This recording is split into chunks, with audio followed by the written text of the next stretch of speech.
अहमदनगरी इथे उलगडेल गाथानगरशी। इथे घेता येईल शोधनगरचा रोजच्या घडामोडींचा लेखाजोखा आणि सर्वसामान्यांच्या व्यथांना वाचा फोडत म्हणेल बोला की नगरकर।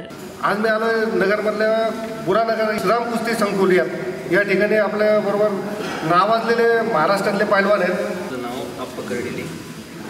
मी श्रीराम कुस्ती संकुलमधून 5 वर्षापासून सर्व करीत आहे। वस्ता सोमनाथ रोड यांच्या मार्गदर्शनाखाली। आज जे घडलंय ऑलिम्पिकमध्ये ते कदाचित घडायलाच नको होतं।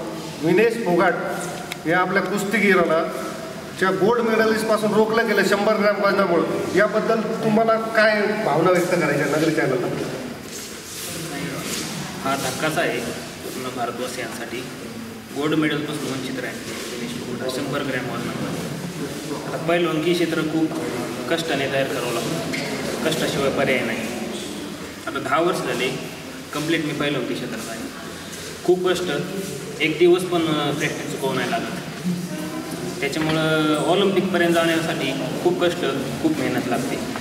नाही, खेळाडूंनी पण आणि सर्व मार्गदर्शक कोच यांनी सर्वांनी लक्ष देणे गरजेचे होते। 100 ग्रॅम वजनामुळे गोल्ड मेडल आपल्या हातातून गेलेलं आहे। त्याच्यामुळं खूप मोठा धक्का आहे सर्व कुस्ती शौकीनांसाठी, पैलवानांसाठी।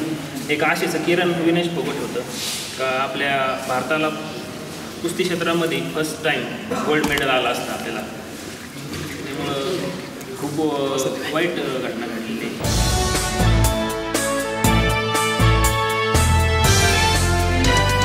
अहमदनगरी इथे उलगडेल गाथानगरशी। इथे घेता येईल शोधनगरचा रोजच्या घडामोडींचा लेखाजोखा आणि सर्वसामान्यांच्या व्यथांना वाचा फोडत म्हणेल बोला की नगरकर।